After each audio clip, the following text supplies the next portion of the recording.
Morning दोस्तों, कैसे हैं आप लोग। आशा करता हूँ अच्छे होंगे, स्वस्थ होंगे, मस्त होंगे, ज़बरदस्त होंगे।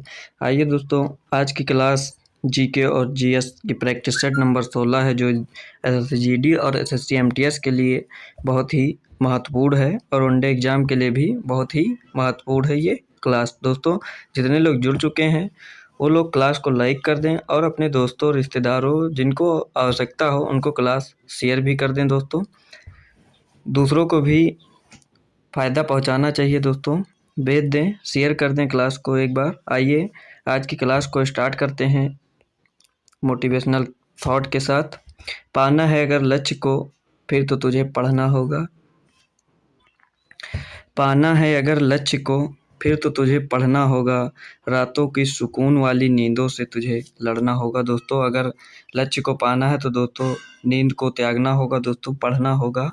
आइए आज का पहला प्रश्न हमारा स्टार्ट होता है। दोस्तों देखिए, पहला प्रश्न कह रहा है, बारदौली सत्याग्रह किस नेता से संबंधित है। दोस्तों, प्रश्न को पढ़िए। कह रहा है, बारदौली सत्याग्रह निम्नलिखित में से किस नेता से संबंधित है। दोस्तों, महात्मा गांधी, पंडित जवाहरलाल नेहरू, सरदार वल्लभ भाई पटेल या राजेंद्र प्रसाद। तो दोस्तों, जो हमारी बारदौली सत्याग्रह थी वह किससे संबंधित है। दोस्तों, महात्मा गांधी से नहीं है, पंडित जवाहरलाल नेहरू से नहीं है, सरदार वल्लभ भाई पटेल से है। ऑप्शन नंबर सी इसका बिल्कुल करेक्ट आंसर होने वाला है। ऑप्शन नंबर सी बिल्कुल करेक्ट हो जाएगा इसका प्रश्न नंबर 1 का आंसर। आइए देखते हैं इसके बारे में।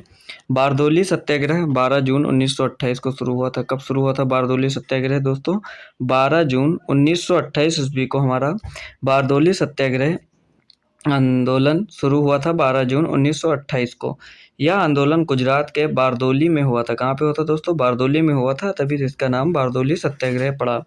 और इसका नेतृत्व सरदार वल्लभ भाई पटेल ने किया था। किसने किया था दोस्तों? सरदार वल्लभ भाई पटेल ने इसका नेतृत्व किया था। यह आंदोलन ब्रिटिश सरकार द्वारा किसानों पर बढ़ाए गए कर के खिलाफ था। किसके लिए था दोस्तों? ये तो ब्रिटिश सरकार द्वारा किसानों पर बढ़ाए गए कर के खिलाफ था। दोस्तों, इस दौरान बॉम्बे प्रेसिडेंसी में किसानों के लगान में 22% की वृद्धि की गई थी। कितने परसेंट की वृद्धि की गई थी दोस्तों? तो थी 22% की वृद्धि की गई थी।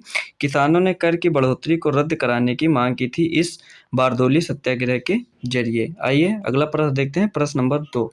प्रश्न नंबर 2 कह रहा है, कौन सा स्थान बौद्ध तथा जैन दोनों की तीर्थस्थली है। दोस्तों, कौन सा स्थान है जो बौद्ध धर्म तथा जैन धर्म के दोनों लोगों के लिए तीर्थस्थली है। ऑप्शन है कौशाम्बी, कुशीनगर, सारनाथ, वाराणसी।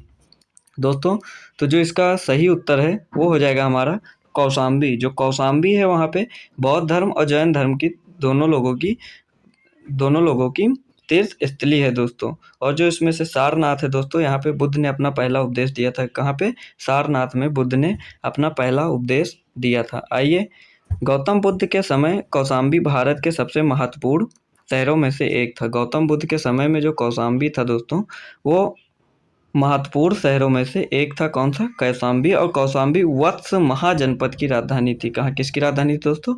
वत्स महाजनपद की राजधानी थी कौशाम्बी। आइए अगला प्रश्न देखते हैं, प्रश्न नंबर 3। प्रश्न नंबर 3 हमारा कह रहा है, निम्नलिखित में से किस ग्रह को पृथ्वी की जुड़वा बहन कहते हैं। दोस्तों, निम्नलिखित में से किस ग्रह को पृथ्वी की जुड़वा बहन कहते हैं। ऑप्शन देखिए दोस्तों, ऑप्शन है मंगल ग्रह, शनि ग्रह, शुक्र ग्रह, बृहस्पति ग्रह। तो दोस्तों, जो हमारी पृथ्वी की जुड़वा बहन है वो है शुक्र ग्रह। ऑप्शन नंबर सी इसका बिल्कुल करेक्ट आंसर हो जाएगा दोस्तों।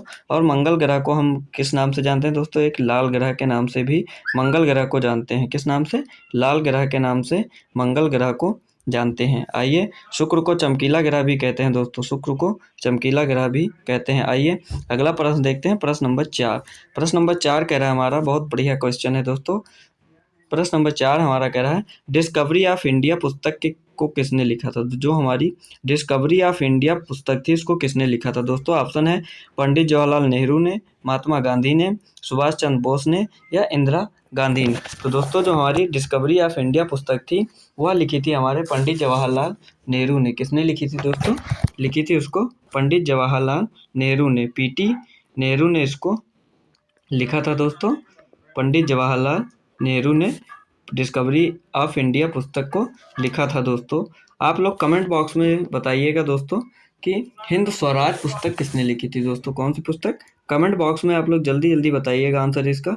हिंद स्वराज पुस्तक किसने लिखी थी दोस्तों? हिंद स्वराज पुस्तक जो थी वह किसने लिखी थी दोस्तों? इसका आंसर आप लोग कमेंट में जल्दी जल्दी करिएगा दोस्तों। आइए देखते हैं भारत के पहले प्रधानमंत्री पंडित जवाहरलाल नेहरू, जो भारत के पहले प्रधानमंत्री पंडित जवाहरलाल नेहरू ने भारत की आज़ादी से पहले 1942 से 1945 तक महाराष्ट्र के अहमदनगर किले में कैद में द डिस्कवरी ऑफ इंडिया लिखा था दोस्तों। कहाँ पे? अहमदनगर के किले के कैद में। पुस्तक के कुछ अंश का श्रेय अहमदनगर जेल में नेहरू के साथी कैदियों को भी दिया जाता है दोस्तों। इसको कब लिखा था? 1942 से 1945 तक ईस्वी में। आइए अगला प्रश्न देखते हैं, प्रश्न नंबर 5। प्रश्न नंबर 5 हमारा कह रहा है, किस भारतीय समाज सुधारक के प्रयासों से सती प्रथा का अंत हुआ? दोस्तों सबसे पहले आप लोग क्लास को लाइक कर दें और क्लास को शेयर भी कर दें। जितने लोग जुड़े हैं दोस्तों वो लोग क्लास को शेयर करें और क्लास को लाइक करें दोस्तों। फिर प्रश्न पढ़ते हैं दोस्तों। प्रश्न है हमारा, प्रश्न नंबर 5 कह रहा है, किस भारतीय समाज सुधारक के प्रयास से सती प्रथा का अंत हुआ है दोस्तों? ऑप्शन है स्वामी विवेकानंद, दयानंद सरस्वती, राजा राम मोहन राय, ज्योतिबा फुले। तो दोस्तों जो हमारी सती प्रथा का अंत हुआ था वो हमारा राजा राम मोहन राय समाज सुधारक जो थे, इनके प्रयास से सती प्रथा का अंत हुआ था, राजा राम मोहन राय के प्रयास से। सती प्रथा को खत्म करने का श्रेय राजा राम मोहन राय को जाता है। उन्होंने सती प्रथा के खिलाफ समाज को जागरूक किया और अंग्रेज सरकार को इस क्रूरता पर रोक लगाने के लिए कानून बनाने के लिए मजबूर किया। इसी वजह से ब्रिटिश शासित भारत के पहले गवर्नर जनरल, जो हमारे पहले गवर्नर जनरल थे, लॉर्ड विलियम बेटिंग ने दिसंबर 1829 में सती प्रथा को प्रतिबंधित किया था दोस्तों। किसने? लॉर्ड विलियम बेटिंग ने। आइए अगला प्रश्न देखते हैं, प्रश्न नंबर 6। प्रश्न नंबर 6 कह रहा है हमारा, आवेश का एसआई मात्रक क्या होगा? जो हमारा आवेश है उसका एसआई मात्रक क्या होगा दोस्तों? तो आवेश का एसआई मात्रक क्या होगा दोस्तों? आप लोगों को पता है तो कमेंट करिए, जल्दी जल्दी आप लोग कमेंट करिए दोस्तों अगर आप लोगों को पता है आवेश का एसआई मात्रक दोस्तों। फिर हम बताते हैं दोस्तों। देखिए ऑप्शन है वोल्ट, ओम, जूल, कूलाम। तो दोस्तों जो हमारा आवेश का एसआई मात्रक है वो होने वाला है कूलाम। कूलाम जो है वो आवेश का एसआई मात्रक है दोस्तों, कूलाम। ऑप्शन नंबर डी इसका बिल्कुल करेक्ट आंसर हो जाएगा प्रश्न नंबर 6 का। आइए प्रश्न नंबर 7 देखते हैं दोस्तों। प्रश्न नंबर 7 है, भारत की पहली नमो भारत रैपिड रेल किस राज्य में शुरू हुई है दोस्तों? भारत की पहली नमो भारत रैपिड रेल किस राज्य में शुरू हुई है दोस्तों? ऑप्शन है ओडिशा, राजस्थान, गुजरात, महाराष्ट्र। तो दोस्तों जो भारत की नमो भारत रैपिड रेल है वो हमारी शुरू हुई है दोस्तों गुजरात में। ऑप्शन नंबर सी इसका बिल्कुल करेक्ट आंसर हो जाएगा। गुजरात में नमो भारत रैपिड रेल की शुरुआत हुई है दोस्तों हाल ही में। आइए अगला प्रश्न देखते हैं, प्रश्न नंबर 8। प्रश्न नंबर 8 हमारा कह रहा है, गुप्त काल में ब्राह्मणों को जो भूमि दान में दी जाती थी उसे क्या कहते थे दोस्तों? प्रश्न क्या है, गुप्त काल में ब्राह्मणों को जो भूमि दान में दी जाती थी उसे क्या कहते थे दोस्तों? देखिए ऑप्शन है बेल्लन वगाई, साला भौम, देवदान या अग्रहार। तो दोस्तों जो गुप्त काल में ब्राह्मणों को भूमि दान में दी जाती थी उसे हम अग्रहार कहते थे दोस्तों। क्या कहते थे? अग्रहार कहते थे दोस्तों, अग्रहार। ऑप्शन प्रश्न नंबर 8 का ऑप्शन नंबर डी बिल्कुल करेक्ट आंसर हो जाएगा। आइए प्रश्न नंबर 9 देखते हैं दोस्तों। प्रश्न नंबर 9 कह रहा है, विभवांतर का एसआई मात्रक क्या है?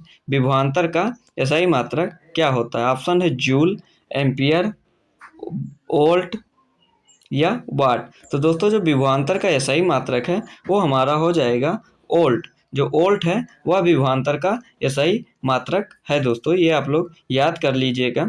वोल्ट है विभवांतर का एसआई मात्रक। आइए अगला प्रश्न देख लेते हैं, कुछ महत्वपूर्ण भौतिक राशि व उनके एसआई मात्रक। कुछ महत्वपूर्ण भौतिक राशियां हैं, उनके एसआई मात्रक हैं दोस्तों। पहला लंबाई का एसआई मात्रक मीटर हो जाएगा दोस्तों। फिर दूसरा है द्रव्यमान, उसका एसआई मात्रक किलोग्राम। समय है उसका एसआई मात्रक सेकंड हो जाएगा। ताप है उसका एसआई मात्रक केल्विन हो जाएगा। विद्युत धारा है दोस्तों उसका एसआई मात्रक एम्पियर हो जाएगा। और ज्योति तीव्रता है इसका एसआई मात्रक हो जाएगा कैंडेला। दोस्तों तो ये थे कुछ महत्वपूर्ण भौतिक राशियाँ वो उनके सही मात्रक। इसको आप लोग नोट कर लीजिएगा अपने नोटबुक में और याद भी कर लीजिएगा दोस्तों। आइए अगला प्रश्न देखते हैं, प्रश्न नंबर 10। प्रश्न नंबर 10 हमारा कह रहा है, निम्नलिखित में से किस भाषा में अमोघ वर्ष ने कविराज मार्ग लिखा था? किस भाषा में अमोघ वर्ष ने कविराज मार्ग लिखा था दोस्तों? ऑप्शन देखिए, ऑप्शन है तमिल, संस्कृत, कन्नड़ या तेलुगु। तो दोस्तों जो अमोघ वर्ष ने कविराज मार्ग लिखा था वो था हमारा ऑप्शन नंबर सी यानी कन्नड़।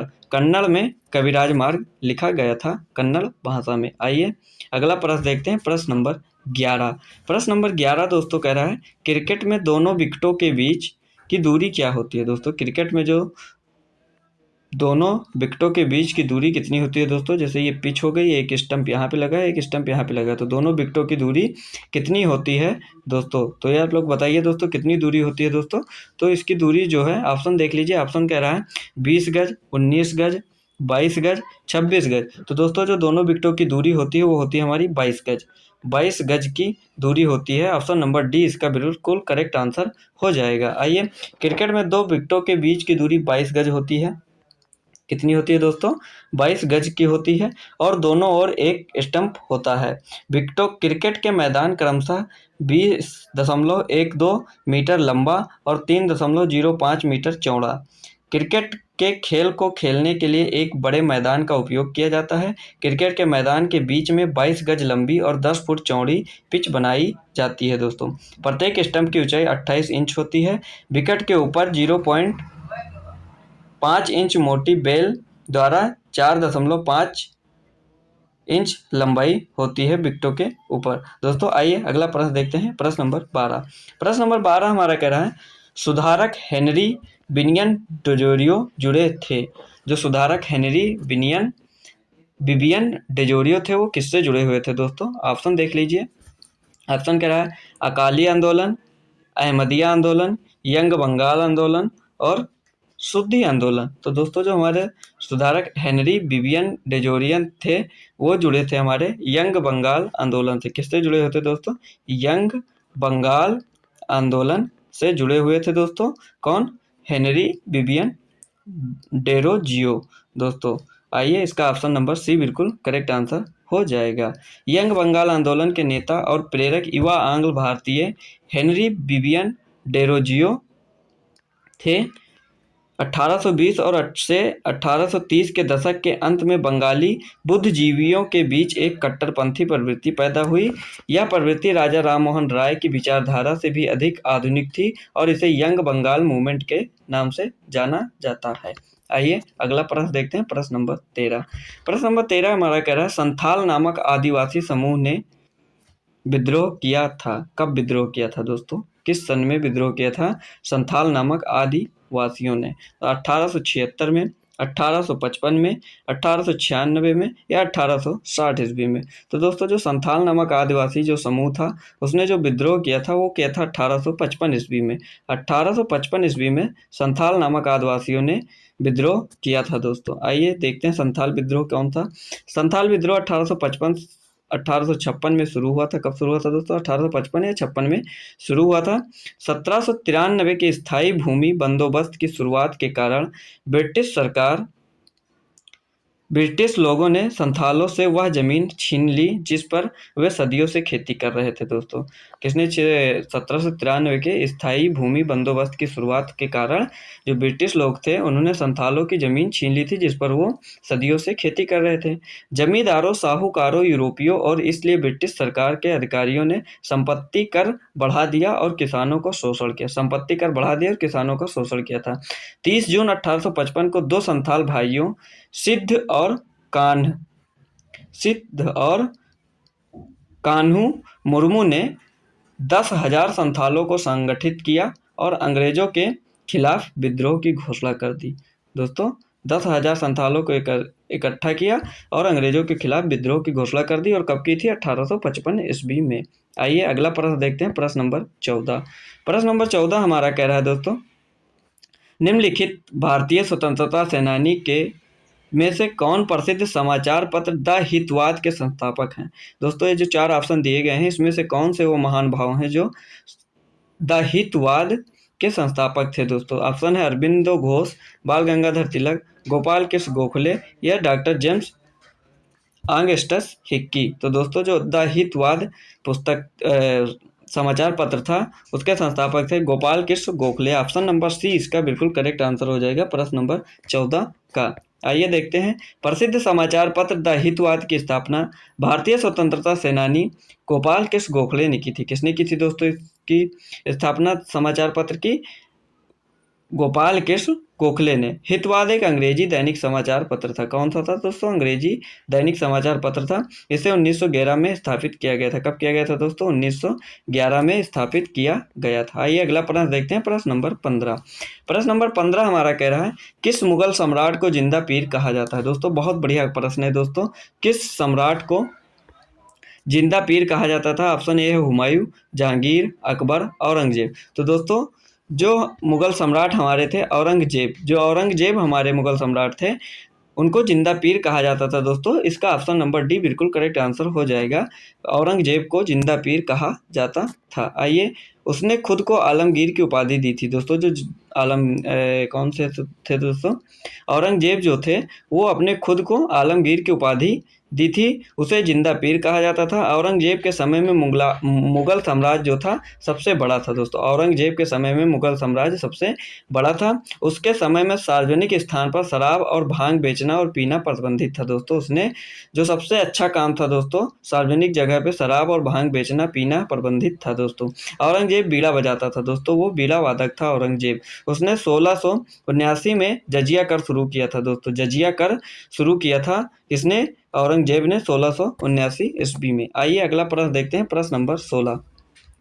प्रश्न नंबर 16 भी बहुत अच्छा है दोस्तों और बहुत ही इंपॉर्टेंट है दोस्तों। आप लोग इसको नोट कर लीजिएगा। वैसे तो सारे क्वेश्चन का उत्तर नोट करिए, आप लोग क्वेश्चन भी नोट करिए, क्योंकि ये सारे प्रश्न जो हैं सब प्रीवियस ईयर के हैं दोस्तों। आइए, किसी न किसी एग्जाम में पूछे गए हैं, खासकर एसएससी जीडी और एसएससी एमटीएस में तो जरूर पूछे गए हैं दोस्तों। आइए देखते हैं प्रश्न नंबर 16। प्रश्न नंबर 16 हमारा कह रहा है, कोणार्क का सूर्य मंदिर नरसिंह देव प्रथम द्वारा बनवाया गया था, वह किस वंश से संबंधित था? दोस्तों जो कोणार्क का सूर्य मंदिर था वह नरसिंह देव प्रथम द्वारा बनवाया गया था, वह किस वंश से संबंधित था दोस्तों? सोमवंशी राजवंश, पूर्वी गंग राजवंश, सूर्यवंशी गजपति राजवंश या भोई राजवंश। तो जो हमारा कोणार्क का सूर्य मंदिर बनवाया था नरसिंह देव प्रथम, वह हमारे पूर्वी गंग राजवंश से संबंधित था दोस्तों। किस राजवंश से? पूर्वी गंग राजवंश से संबंधित था। क्वेश्चन नंबर 16 का आंसर बी बिल्कुल करेक्ट हो जाएगा। और दोस्तों एक उत्तर तो इसी प्रश्न में ही छुपा हुआ है कि कोणार्क का सूर्य मंदिर किसने बनवाया था? तो नरसिंह देव प्रथम ने बनवाया था दोस्तों। किसने बनवाया था? नरसिंह देव प्रथम ने बनवाया था। आइए देखते हैं, कोणार्क के सूर्य मंदिर का निर्माण नरसिंह देव प्रथम ने करवाया था दोस्तों। किसने करवाया था? नरसिंह देव प्रथम ने करवाया था। ये बिल्कुल नोट कर लीजिएगा दोस्तों, बहुत ही इंपॉर्टेंट क्वेश्चन है, प्रश्न है ये। नरसिंह देव प्रथम पूर्वी गंग वंश के थे। किस वंश के थे दोस्तों? गंग वंश के थे, पूर्वी गंग वंश। कोणार्क सूर्य मंदिर 13वीं शताब्दी में बनाया गया था। मंदिर मुख्य रूप से भगवान सूर्य को समर्पित है। किस देवता को समर्पित है दोस्तों? तो वो सूर्य देवता को समर्पित है। यह भारत के ओडिशा तट पर पुरी से 35 किलोमीटर उत्तर पूर्व में कोणार्क में स्थित है दोस्तों। कहाँ पे स्थित है? ओडिशा तट पर पुरी से 35 किलोमीटर उत्तर पूर्व में कोणार्क में स्थित है। कोणार्क ओडिशा के पुरी जिले का एक छोटा सा शहर है। मंदिर का आकार रथ के विशाल आकार में है। यह रथ के 7 घोड़े और 24 पहियों से मिलकर बना है दोस्तों। आइए अगला प्रश्न देखते हैं, प्रश्न नंबर 17। प्रश्न नंबर 17 कह रहा है, बजट दस्तावेज कुल व्यय को डैश में वर्गीकृत करते हैं। जो बजट दस्तावेज होता है उसके कुल व्यय को किसमें वर्गीकृत करते हैं? ऑप्शन देख लीजिए, सेवाओं और गैर वस्तु सेवाओं, वस्तु और आय, भाग और संपूर्ण व्यय, योजना और गैर योजना व्यय। तो दोस्तों जो हमारा बजट दस्तावेज है उस कुल व्यय को जो पेश करते हैं किसमें वर्गीकृत करते हैं? योजना और गैर योजनागत व्यय में दोस्तों। ऑप्शन नंबर डी 17 का बिल्कुल करेक्ट आंसर हो जाएगा। ऑप्शन नंबर डी बिल्कुल करेक्ट आंसर हो जाएगा। आइए प्रश्न नंबर 18 देखते हैं, सदानम पीवी बालकृष्णन ने किस नृत्य शैली में संगीत नाटक अकादमी पुरस्कार जीता था?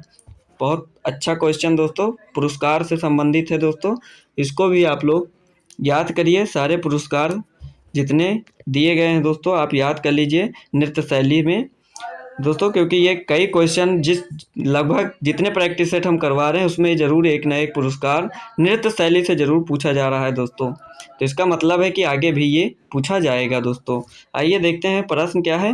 सदानम पीवी बालकृष्णन ने किस नृत्य शैली में संगीत नाटक अकादमी पुरस्कार जीता था दोस्तों? ऑप्शन ए है लावड़ी, कथकली, भरतनाट्यम या कुचिपुड़ी। तो दोस्तों, जो हमारी सदानम पीवी बालकृष्णन थी वो नृत्य शैली कथकली, जो हमारी नृत्य शैली कथकली थी, उसमें संगीत नाटक अकादमी पुरस्कार जीता था कथकली में। आइए प्रश्न नंबर 19 देखते हैं हमारा। प्रश्न नंबर 19 कह रहा है खाद्य अपशिष्ट सूचकांक रिपोर्ट 2024। ये देखिए आ गया करंट का सवाल।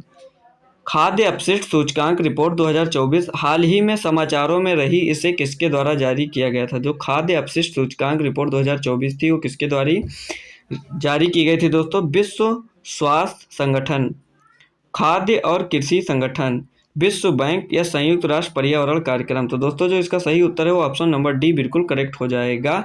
ऑप्शन नंबर डी इसका करेक्ट आंसर हो जाएगा। संयुक्त राष्ट्र पर्यावरण कार्यक्रम द्वारा खाद्य अपशिष्ट सूचकांक रिपोर्ट 2024 के द्वारा जारी की गई। किसके द्वारा? संयुक्त राष्ट्र पर्यावरण कार्यक्रम के द्वारा। दोस्तों, आप लोग कमेंट में एक उत्तर बताइए। जो विश्व स्वास्थ्य संगठन है इसका मुख्यालय कहाँ है दोस्तों? जो विश्व स्वास्थ्य संगठन है इसका मुख्यालय कहाँ पे दोस्तों? आप लोग कमेंट में ज़रूर बताइएगा दोस्तों। ऐसा ना करिए कि कमेंट ना करें, कमेंट सबका देखा जा रहा है दोस्तों। आप लोग इसका मुख्यालय ज़रूर बताइए दोस्तों, कहाँ पे है विश्व स्वास्थ्य संगठन का। आइए अगला प्रश्न देखते हैं। प्रश्न नंबर 20।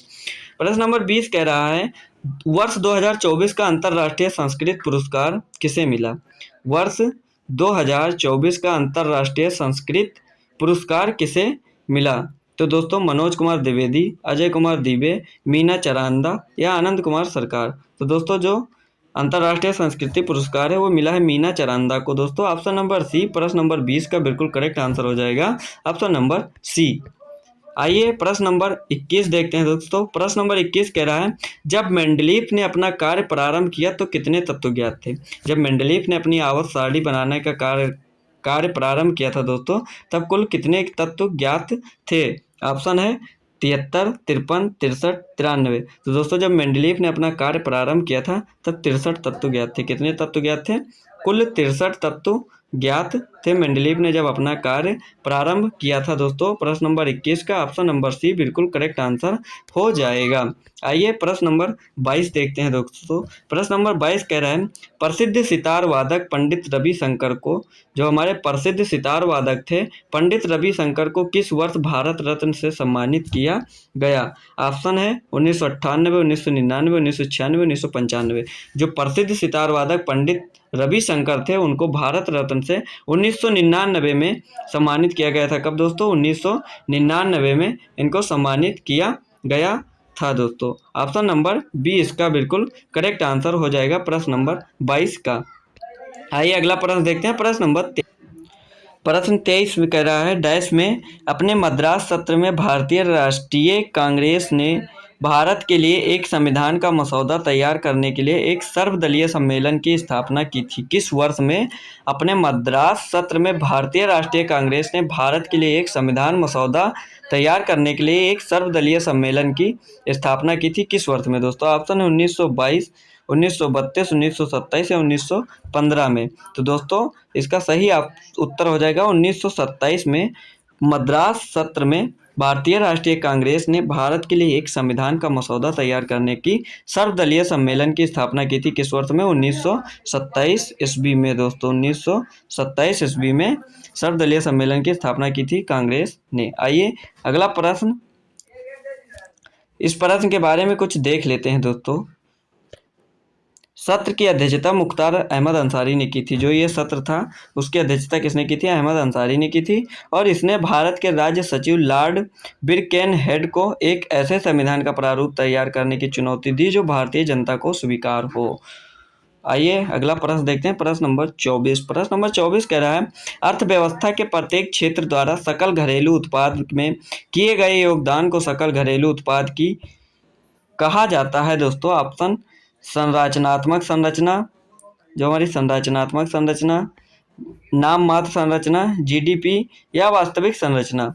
तो दोस्तों जो अर्थव्यवस्था के प्रत्येक क्षेत्र द्वारा सकल घरेलू उत्पाद में किए गए योगदान का सकल घरेलू उत्पाद की को क्या कहा जाता है दोस्तों? तो इसको कहा जाता है संरचनात्मक संरचना। ऑप्शन नंबर ए इसका बिल्कुल करेक्ट आंसर हो जाएगा। आप 24 का ऑप्शन नंबर ए बिल्कुल करेक्ट हो जाएगा। क्या होगा? संरचनात्मक संरचना। आइए अगला प्रश्न देखते हैं, प्रश्न नंबर 25। प्रश्न नंबर 25 कह रहा है परमवीर चक्र उद्यान का उद्घाटन कहाँ किया गया? जो परमवीर चक्र राष्ट्रीय उद्यान है हमारा, उसका उद्घाटन कहाँ किया? परमवीर चक्र उद्यान का उद्घाटन कहाँ किया गया दोस्तों? तो इसका ऑप्शन देख लीजिए आप। ऑप्शन है चेन्नई, तिरुवनंतपुरम, पुदुचेरी या वेलिंगटन। तो दोस्तों जो हमारा परमवीर चक्र राष्ट्रीय उद्यान जो उद्यान है हमारा, परमवीर चक्र उद्यान जो है, इसका उद्घाटन किया गया है कहाँ पे दोस्तों? तो इसका उद्घाटन किया गया है चेन्नई में। ऑप्शन नंबर ए इसका बिल्कुल करेक्ट आंसर हो जाएगा दोस्तों। दोस्तों आप लोगों को हमने क्लास में ही 2 क्वेश्चन पूछे थे, जिसका उत्तर आप लोग सुन लीजिए, क्योंकि आप लोग तो उत्तर दिए नहीं। जिन लोगों ने दिए हैं वो बहुत अच्छे हैं, पढ़ें और बढ़ें, खूब बढ़ें। और आप लोग भी जिन लोगों ने उत्तर नहीं दिए हैं दोस्तों, आप लोग भी कोशिश करिए दोस्तों। सबसे पहला हमारा था विश्व स्वास्थ्य संगठन का मुख्यालय कहाँ पे है दोस्तों? तो उसका उत्तर हो जाएगा जिनेवा। जिनेवा में हमारा विश्व स्वास्थ्य संगठन का मुख्यालय कहाँ पे दोस्तों? जिनेवा में। और दोस्तों दूसरा था हिंद स्वराज पुस्तक के लेखक कौन थे? दोस्तों जो हमारी हिंद स्वराज पुस्तक थी वो लिखी थी हमारे महात्मा गांधी ने। किसने लिखी थी दोस्तों? वो लिखी थी महात्मा गांधी जी ने। दोस्तों जिन्होंने उत्तर ये दिए थे दोस्तों, वो लोग बहुत अच्छे हैं पढ़ने में दोस्तों। अच्छे सब लोग हैं दोस्तों, लेकिन आप लोग थोड़ा कमेंट करिए, उत्तर दीजिए जो प्रश्न पूछे जाएं दोस्तों। इससे आपको जानकारी बढ़ेगी दोस्तों, और जिसको नहीं पता है उसको भी जानकारी होगी दोस्तों। आशा करता हूं दोस्तों आप लोगों को ये वीडियो पसंद आई होगी दोस्तों। अगर पसंद आई है तो वीडियो को लाइक करें, शेयर करें, कमेंट करें दोस्तों। आइए आज की क्लास को यहीं पे समाप्त करते हैं दोस्तों। जय हिंद, जय भारत।